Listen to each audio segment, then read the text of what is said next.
and gentlemen, our government in the country that I lived in has shut down officially. But Battlefield 4 beta has started in Terraria 1.2 and GT Online. So none of that really matters, right? Right. So, today, a conversation in which I wish to have with you. It's kind of a really backwards ass way to say that, but what I'd like to talk about today is judging a company as a whole.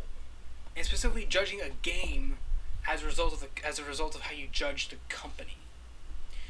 Now this seems a little odd, but I think it's relevant because, especially right now, on the precipice of this current generation, there are two games that sort of stand out, one more so than the other, that people would really be judging derived from past work.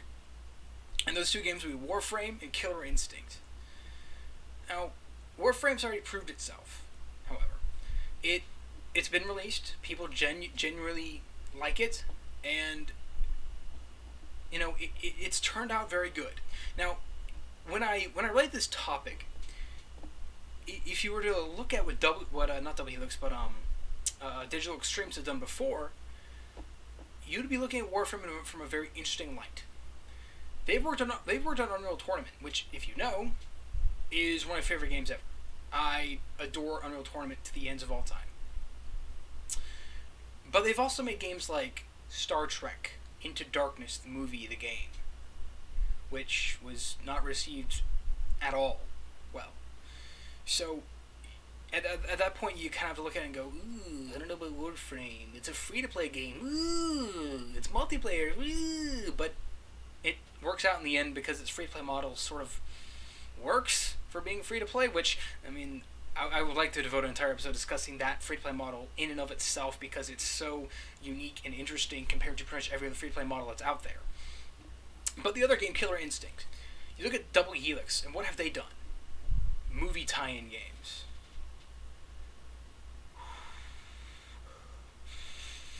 Oh, oof.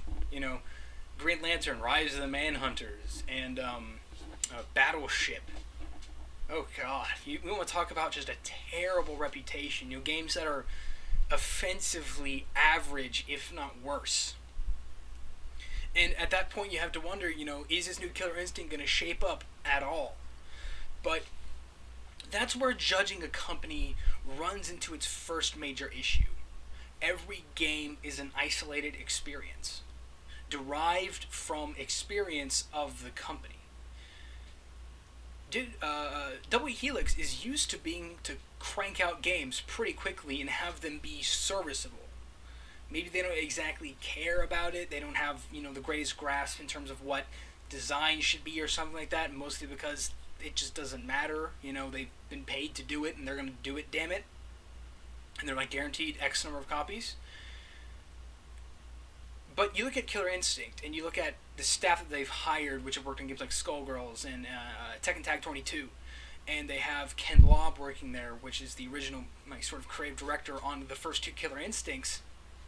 And then you listen to people who go to these events, and you listen to people on YouTube who have played the game, and it's shaping up better and better and better every single time.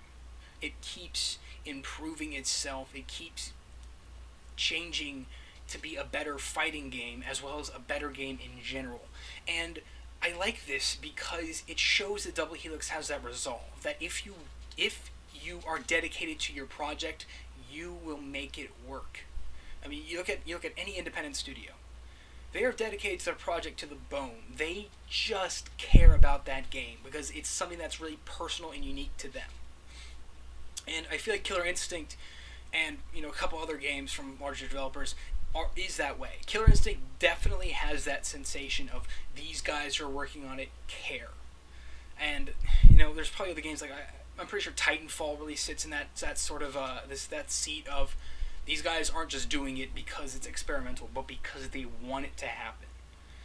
I mean, certainly every company wants their game to happen. I don't think that DICE is looking at Battlefield 4 and just going, all right, let's just get another one out of there. Because certainly when you look at new engine tech and new hardware, of course they care about it because it's something new. And new is good in the games industry. But at the same time, when you look at this stance, there's a lot of companies out there that you could really throw this book at and there'd be a lot of things you have to look up in order to finally judge a game coming from this company. Gearbox is probably the best example of this, where you look at earlier in the late '90s and the early 2000s, they ported Half-Life to consoles and they ported Halo to the PC. That's two gargantuan tasks that I don't think anyone would want to undertake now, looking at how big those game franchises are. But Gearbox did it then. And then you look at not Band of Brothers, but Company of Heroes. No, that's the strategy game. Shoot. Brothers in Arms. Sorry, I can't believe I didn't get that right. I should know. They had that Furious 4 trailer from like 2 years ago to E3, and I should know that. And that's a really well-received franchise. And you look at Borderlands, which some people don't like, but screw them. Borderlands is a great game in and of itself. But then you look at, Duke Nukem Forever and Aliens Colonial Marines. And those are two, in some people's opinions, huge black marks that now they've taken over Homeworld. Or Homeland? Homeworld? Homeland's a TV show. People are looking at going, I don't want them doing that. No, I don't want them doing that. I don't want them doing that. This is the same sort of case as Killer Instinct, though.